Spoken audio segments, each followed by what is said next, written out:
할렐루야. 네, 오늘 말씀은 너희가 살아나리라. 2020년 우리 주소만교회의 표의 말씀을 가지고 하나님의 은혜를 여러분 나누고자 합니다. 본문은 에스겔 선지자가 환상을 보게 되어진 그 환상의 내용에 대한 말씀입니다. 에스겔이 활동하였던 그 시기에 당시 강대국이었던 아수르가 멸망당하게 되어지고 애굽 역시 몰락당하게 되어지는 그 일들 속에 신흥 제국이었던 바벨론이 강대국으로 등장하던 그 시점이었습니다.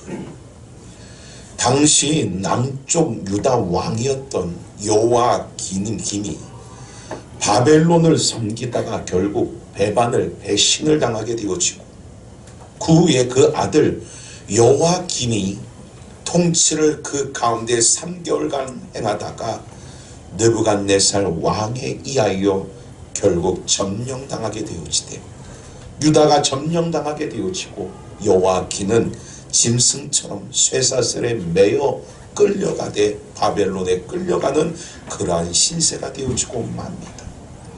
수많은 백성들과 기술자들 그 사람들조차도 결국 붙들려 포로되어 끌려가게 되어지고 남은 자들은 많은 자들이 죽음을 당하게 되는 끔찍한 일이 발생되어집니다. 그 당시에 이 에스겔 선지자도 바벨론에 포로되어 끌려간 자 중에 하나였다는 겁니다. 어느 날 하나님께서 이 에스겔에게 환상을 보여주시는데 그 환상을 보여준 자리와 장소는 바벨론 땅 그발 강가였습니다. 하나님이 그를 이끌고 가시는데 어느 골짜기로 그를 이끌어 가십니다. 그런데 그 골짜기를 가봤더니 너무나 끔찍한 광경이 그 눈에 펼쳐져 있습니다. 수많은 뼈들이 가득 여러분 그 골짜기에 채워져 있는데 그 뼈들이 아주 바싹 말라 버려 있는 뼈들이라는 것입니다. 그 뼈들은 오늘 본문에도 기록하듯이 다른 뼈들이 아니라 이스라엘 온 백성이라 11절 말씀한 것처럼 이스라엘의 백성의 모습을 하나님이 보여주고 계시더라는 겁니다. 아무런 희망도 아무런 소망도 아무런 가능성도 없는 완전히 죽어서 소생의 기운이 하나도 없는 그러한 상태의 이스라엘 모습을 보여주고 있더라는 겁니다. 그러면 이스라엘 백성이 왜 이렇게 마른 뼈가 같이 됐을까? 그 민족이 왜 이렇게 여러분 가망이 없고 소망이 없는 민족이 되어져 버리고 말았을까? 그 이유는 다른 데 있는 것이 아닙니다. 그 이유는 하나님을 떠나 우상을 섬겼기 때문이라는 것입니다. 유다 백성들은 성전에 각종 우상을 섬겼어요. 바알을 섬겼습니다. 아세라를 섬겼습니다. 하나님의 성전 안에다가 이렇게 바알과 아세라를 섬기는 일을 겸하였다라는 겁니다. 지도자들에 해당되어지는 장로들은 각양 곤충과 가증한 짐승과 우상을 새기고 그려놓고 그것을 숭배하고 섬겼다라는 겁니다. 다시 말해서 위로부터 아래까지 우상으로 철저히 물든 것이 바로 유다의 현 상황이었다라는 겁니다. 더 나아가서 그 당시에 바벨론은 식물의 성장과 곡식의 풍요로움을 풍작을 그 가운데 주관하던 신이 있었습니다. 그 신이 단무스라는 신입니다. 그 신을 섬겼는데 유다 백성들은 그 단무스 신을 가져주어와 그것까지도 섬겼다라는 것입니다. 결국 우상이 주는 달콤함에 미혹당한 겁니다. 우상이 주는 화려함에 미혹당한 겁니다. 내가 잘되고 내가 부유하고 내가 형통하고 내가 성공하고 결국 자기를 위한 존재들로 전락시키는 바로 그 우상의 미혹과 유혹에 빠져서 자기를 위한 존재로 하나님을 저버리고 말았다라는 겁니다. 또한 가진 자들과 강자들이 약자들을 핍박하고 괴롭히고 그들로 불의와 불법을 행하는 일들이 그 당시에 성행했기 때문이라는 겁니다. 하나님은 이 유다 가운데 만연되어 있는 이 우상 숭배의 죄와 오직 여러분 약자들을 짓밟고 피 흘리게끔 하는 그들의 악함을 더 이상 두고 보실 수 없었다라는 것입니다. 그런데도 불구하고 그들은 착각하고 있습니다. 그런데도 불구하고 그들은 망각하고 있습니다. 우리 땅에 예루살렘 성전이 존재하느냐? 우리들은 결코 망하지 않는다. 예루살렘의 성전이 있는 한 우리는 결코 무너지지 않는다. 그들은 여러분 자기의 착각의 믿음을 갖고 살아가고 있습니다. 우리의 위대한 믿음의 조상인 아브라함이 그 축복을 받았기 때문에 그 후손이 하늘의 별처럼 땅의 모래알처럼 그렇게 되어질 거라는 축복이 우리 가운데 있다. 우리는 아브라함의 후손으로서 결단코 수치를 당하지 아니하고 결단코 망하지 않는다라는 착각의 믿음을 여러분 그들이 품고 있었다라는 겁니다. 그들의 삶은 죄악과 우상으로 여러분 얼룩져 있으면서도 이러한 착각의 하나님을 믿고 살아가더라는 겁니다. 오늘도 많은 사람이 착각합니다. 하나님은 나를 복주신 하나님이야. 하나님 나를 잘되게 하는 하나님이야. 내 가정과 내 자녀를 형통케 하시는 하나님이야. 하나님은 그런 하나님이 아닙니다. 하나님은 우리를 거룩케 하시는 하나님입니다. 하나님의 형상을 회복케 하시는 하나님입니다. 오늘 우리들의 삶 가운데 하나님은 거룩하게 하시기 위하여 때로는 우리 가운데 고난이라는 것을 주시는 하나님입니다. 이스라엘 유다 가운데도 하나님 바벨론에 의하여 심판을 당하게 하신 이유가 뭡니까? 그들이 미워서도 아닙니다. 그들을 죽이고 그들을 망하게 하려 함도 아닙니다. 그들을 거룩케 하시기 위함이라는 겁니다. 그들 속에 만연되어 있는 우상 숭배의 죄와 자기들 위해 욕심과 자기들의 탐심과 자기들의 정욕을 위하여 그렇게 살아가는 그들을 무너뜨리시고 하나님의 거룩한 백성으로 하나님의 뜻을 따르는 자들로 만드시기 위하는 하나님의 의도였다라는 것입니다. 결국 그들이 무너진 것은 자신들의 철저한 죄악 때문이었다라는 겁니다. 온 유다 땅은 전쟁으로 황폐되어지고 예루살렘 성전 그것이 무너지지 않는다라고 착각했던 그 착각은 여지없이 예루살렘이 무너지고 도덕질 당하며 그렇게 회파당하여지는 일들로 그들이 수치를 당하게끔 되어집니다. 많은 백성들은 여러분 포로로 끌려갑니다. 포로로 끌려간 백성들은 타국 땅 이국 땅에서 자신의 그 예루살렘을 바라보며 그리워하며 눈물로 외로움 속에 하루하루를 살아가야 합니다. 고국 땅으로 돌아갈 리는 만무합니다. 언제 내가 회복되어 언제 다시 내가 세워져서 이 땅을 벗어나 하나님이 그 가운데 거하시는 예루살렘으로 돌아갈지 정말 여러분 아무런 여러분 소망과 희망이 없는 절망적인 그러한 상황 속에서 여러분 살아갑니다. 어느 누구도 이 포로에서 해방되어질 것이다. 어느 누구도 다시 내가 귀한 되어질 것이다 라고 기대하고 소망을 품는 자는 하나도 없습니다. 왜입니까? 그들을 사로잡고 있는 것은 세계 최대 강국이었던 바벨론이 그들을 사로잡고 있었기 때문이라는 겁니다. 이러한 깊은 절망의 시기에 포로로 끌려가 고생하는 무리들 가운데 바로 에스겔도 한 사람이었습니다.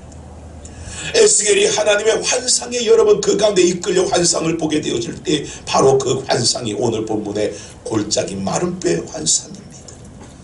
뼈들이 가득한데 서로 여러분 뒤엉켜 그렇게 너부러져 있는 뼈들이 가득한 골짜기입니다. 에스겔이 그 뼈를 바라보니 아주 바싹 말라버려서 거기에는 소생할 만한 가능성이 전혀 없는 희망이 없는 그런 마른 뼈들이라는 겁니다. 본문 2절은 이렇게 기록하고 있습니다.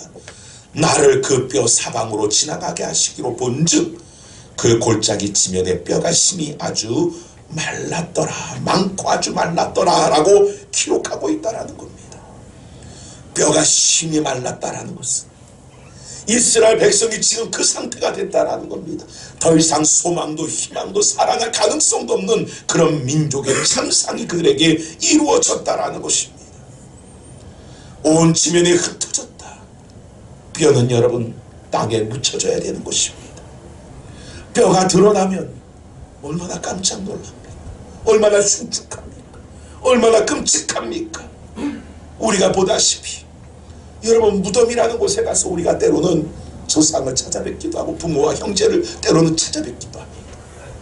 무덤에 그것이 본붕으로 가려져 있기 때문에 우리가 그것을 찾아뵙지만 막상 가던 길에 사람의 뼈가 널브러져 있고 사람의 뼈가 그 앞에 흩어져 있으면 그 뼈를 볼 때 얼마나 놀라겠습니까? 얼마나 두렵고 얼마나 흉측스럽고 얼마나 무섭겠습니까? 이스라엘 백성이 이와 같은 상태가 됐다는 겁니다. 이스라엘 모습을 바라볼 때 너무나 끔찍할 정도로 흉측할 정도로 너무나 불쌍하고 안 될 정도로 비참할 정도로 그들의 현 상태가 되어졌다는 겁니다. 이게 유다의 모습입니다. 그런데 자그마치 이러한 일들의 삶이 7년이나 그 비극은 계속됐다라는 겁니다. 성경은 명확하게 그 뼈들에 대하여 11절에 이 뼈들은 이스라엘 족속이라고 말씀하고 있습니다. 이 말을 다시 해석해보면 누구냐? 예수 믿는 사람들이라는 얘기예요. 오늘 이 자리에 있는 우리들 중에 예수를 믿는다고 하나님의 성전에 나와 있지만 바싹 말라버린 뼈들이 존재할 수 있다라는 얘기입니다. 이스라엘 민족의 선민이라 아브라함의 후손이라 그렇게 차루했지만 그들은 실상은 바싹 말라버린 뼈들이었다라는 겁니다. 오늘 예수를 믿지만 진정한 구원의 감격을 모릅니다. 내가 어떠한 죄인이었든지 내가 그런 죄 가운데 어떻게 살림을 받고 구원을 얻었는지 그것에 대한 감격도 희열도 감사도 눈물도 사라져버린 그러한 상태 속에서 그냥 예수를 믿는 것이 보험을 드는 것처럼, 그래서 예수를 믿는 것이 내 삶의 보험을 들어서 보장을 받는 것처럼 그렇게 예배하는 그러한 신앙의 삶을 살아가는 마른 뼈들이 여러분 이 땅에도 너무나 많다라는 겁니다. 사랑하는 성도 여러분, 오늘 이 한 잔의 마른 뼈가 없기를 주의 이름으로 축원을 드립니다. 지금 이 골짝 저 골짝 수북히 쌓여 너부러져 있는 그 마른 뼈들을 바라보는 에스겔의 심정이 어떻겠습니까? 이스라엘 백성이 마른 뼈가 되어 이곳저곳 널브러져 있는 그들을 바라보는 그 에스겔의 심정은 어떠했겠습니까? 바꾸어 말하면 예수를 믿는다고 이 자리에 앉아서 예배를 하고 있지만 그 마음속에는 죄사함의 기쁨도 없고 주의 보혈의 그 은혜의 감격도 없고 구원의 능력도 상실해버린 채 그냥 와서 예배하는 그 모습을 바라보는 우리 주님의 마음은 어떻겠습니까? 오늘 여러분의 심령이 말라있지는 않습니까? 구원의 은혜가 구원의 감격이 죄사함의 기쁨이 오늘 하나님의 그 사랑에 대한 여러분 그 놀라움의 눈물이 여러분 심령과 여러분 속에 말라있지는 않는가? 우리 자신을 여러분 돌아봐야 될 줄 믿습니다. 그런 절망적인 모습 속에 하나님의 음성이 들려옵니다. 3절에 여러분 말씀합니다. 그가 내게 이르시되 인자야 이 뼈들이 능히 살 수 있겠느냐 하시기로 내가 대답하되 주 여호와여 주께서 아시나이다 라고 대답을 하게끔 되어집니다. 오늘 이 말씀이 뭡니까? 너에게 소망이 있느냐? 너에게 희망이 있느냐? 너의 가정에 너의 인생에 우리 교회 가운데 이 나라 이 민족 가운데 소망과 희망이 있느냐라는 하나님의 음성입니다. 그때 에스겔은 대답합니다. 주 여호와께서 주께서 하시나이다 라고 여러분 고백하게 되어집니다. 오늘 에스겔이 볼 때는 육신으로 볼 때는 전혀 살아날 수 있는 여러분 길이 없습니다. 방법이 없습니다. 살아날 수 있는 가망이 없습니다. 그런데 여호와께서 말씀하시니 주께서 하십니다 라고 고백하게끔 되어집니다. 오늘 에스겔서 여러분 4절에서 6절은 말합니다. 또 내게 이르시되 너는 이 뼈들에게 대언하여 이르기를 너희 마른 뼈들아 여호와의 말씀을 들을지어다. 주 여호와께서 이 뼈들에게 이같이 말씀하시기를 내가 생기를 너에게 들어가게 하리니 너희가 살아나리라. 할렐루야. 하나님이 살리는 방법이 오늘 등장하게 되어지는데 오늘 그 뼈들 가운데 말씀이 들어가게 하십니다. 말씀이 여러분 그 가운데 들어가니 그 말씀이 그들을 살려내는 놀라운 역사가 임하여지더라는 겁니다. 성경은 말합니다. 진리를 알지니 진리가 너희를 자유롭게 하리라. 할렐루야. 이 땅을 살면서도 왜 기쁨이 없습니까? 감사가 없습니까? 행복이 없습니까? 만족이 없습니까? 왜 이 땅을 살아가는 그 사람들의 모습 속에 여러분 감격이 없습니까? 희열이 없습니까? 그 이유는 우리가 진리를 깨닫지 못하기 때문에 이 세상의 지식에 갇히고 이 세상의 환경에 갇히고 이 세상의 것에 갇혀서 결국 여러분 탄식하며 한숨 쉬는 인생을 살아가더라는 겁니다. 우리가 살아가면 사람의 얼굴을 보면 여러분 합니다. 그 사람의 살아온 날들의 그 모습들이 얼굴에 그려져 있기 때문입니다. 옆 사람의 얼굴을 한번 우리 바라봅니다. 바라보죠. 그리고 인사합시다. 다 보여. 다 보여요. 어떻게 살아왔는지 그 얼굴은 대변하고 있다라는 거예요. 사도 바울은 우리에게 말합니다. 그리스도인된 우리들을 향하여, 구원받은 우리들을 향하여, 제사받은 우리들을 향하여 너희들은 항상 기뻐하라, 범사에 감사하라, 그런 존재가 너희라라고 우리에게 말씀해 주고 있습니다. 그런데 어떤 자들이 진정으로 기뻐하며 감사할 수 있습니까? 진리를 깨달은 자가 감사하고 기뻐할 수 있습니다. 여러분, 그 가운데 사자굴 속에 들어가서도 진리를 깨닫는 자는 여러분 감사할 수 있습니다. 풀무불 속에 들어가서도 그 안에서도 찬양할 수 있습니다. 이게 바로 하나님의 말씀을 깨달은 자의 능력이라는 겁니다. 근데 말씀을 깨닫지 못하니 결국 우리의 삶이 마른 뼈와 같이 단식과 여러분 고통과 아픔의 삶을 살아가는 그런 불쌍한 인생을 여러분 우리가 살아가더라는 겁니다. 진리의 말씀을 깨닫지 못하니 세상 사람과 같이 똑같은 것에 웃고 똑같은 것에 우는 존재가 됩니다. 세상 사람들이 못 가지고 울고 못 가지고 웃습니까? 이 세상이 전부인 줄 알고 이 세상 것 가지고 웃고 세상 것 가지고 울어요. 세상 것이 넘치게 생기고 세상 것이 많아지고 세상 것을 소유하면 행복합니다. 행복하신 분 아멘. 제가 볼 때는 세상 것 없어서 여러분 얼굴이 그 모양인 것 같아요. 아마 있었으면 여러분 얼굴이 확 폈었고요.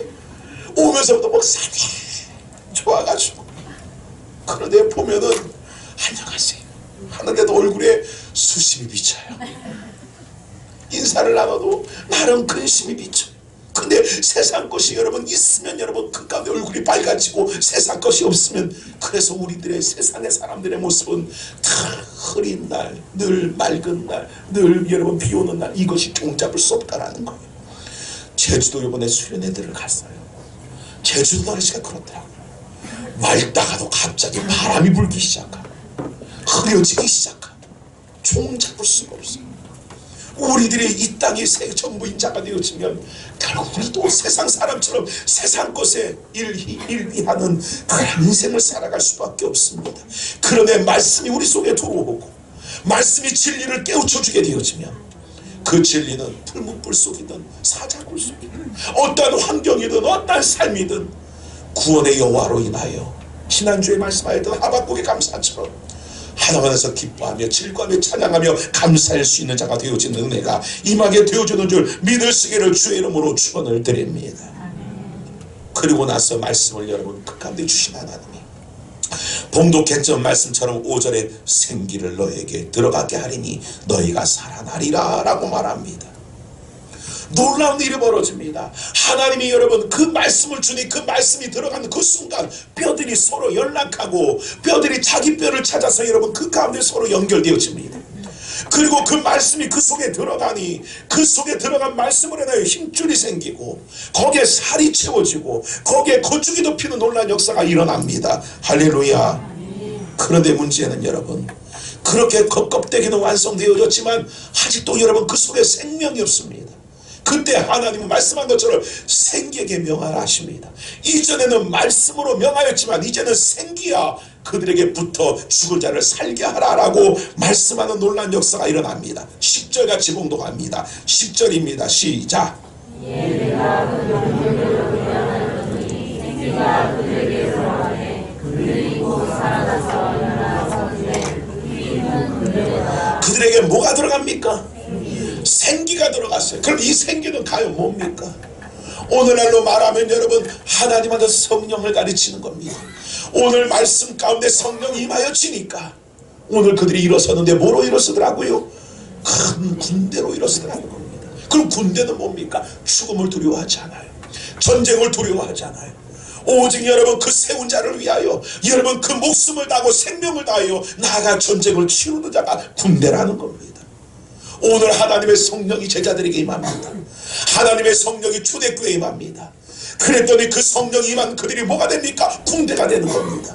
이전에는 자기를 위하여 죽을까봐 망할까봐 그 주님을 때문에 여러분 고난당할까봐 핍박당할까봐 고문당할까봐 두려워 주님을 부정까지 하고 부인까지 하고 저주까지 하고 도망쳐나간 그들이 성령에 임하여 지고 나니 군대가 되어지는데 그들이 일어서서 어디를 향해 가느냐? 십자가 지러 가더라는 겁니다. 순교의 길로 가더라는 겁니다. 죽음의 길로 가더라는 겁니다. 누구를 위하여? 세운 자를 위하여, 오직 주 예수 그리스도의 영광을 위하여. 할렐루야. 오늘 우리 가운데도 생기가 들어와야 합니다. 그래서 우리도 주의 영광을 위하여, 주의 뜻을 위하여, 주의 나라를 위하여, 주의 이름을 위하여 우리도 큰 군대로 일어서는 축복이 은혜 가운데 임하여야 될 줄 믿습니다. 할렐루야. 그때 여러분 놀란 여러분 시체와 같이 끔찍했던 자들, 아주 바싹 말라버려 흉측하였던 그 무리들이, 그 군대 그 백성들이 말씀으로 이제 여러분 세워지고 생기로 일어서게 되어지는데 놀랍게도 그들이 군대가 되어 일어서게 되어지더라는 겁니다. 그렇습니다. 죄로 죽었던 인생들이 우리입니다. 이 죄 때문에 흉측해진 자가 있다. 이 세상을 보세요. 얼마나 끔찍합니까? 이 세상을 보세요. 얼마나 여러분 흉측합니까? 이 세상을 보세요. 얼마나 여러분 그 가운데 참으로 비참합니까? 이게 죄로 인하여 죽은 세상이에요. 온통 나가보면 전부 여러분 말라버린 뼈들과 가득한 죄 때문에 그렇게 여러분 사망을 당한 곳이 이 세상이라는 겁니다. 돈 때문에 서로 죽이고 미워하고, 결국 이 세상의 욕망 때문에, 탐심 때문에, 정욕 때문에 이렇게 끔찍한 일들, 흉측한 일들이 널브러진 것이 이 세상이라는 겁니다. 우리도 그와 같은 존재였어요.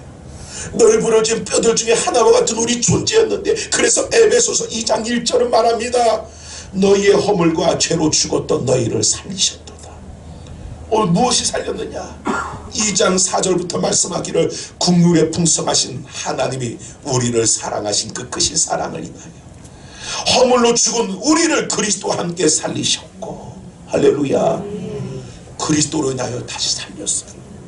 그리스도께서 오늘 장로님이 기도한 것처럼 하나님의 미랄이 되어졌어요. 우리를 품고 이 땅 가운데 여러분 썩어지고 죽으심에 그것이 다시 생명으로 자라나게 되어지는 놀라운 역사와 같이 우리를 품고 다시 살아나시는, 이제 우리가 옛사람이 죽고 새사람이 되어지되, 이제는 죄와 허물로 죽었던 자가 이제는 예수로 말미암아 이제는 다시 여러분 생명으로 사는, 영생으로 사는 축복의 사람이 되어지는 은혜가 임하게 되어준 줄 믿으시기를 바랍니다. 오늘 우리는 여러분 이제 다시 산 군대로 살아야 합니다.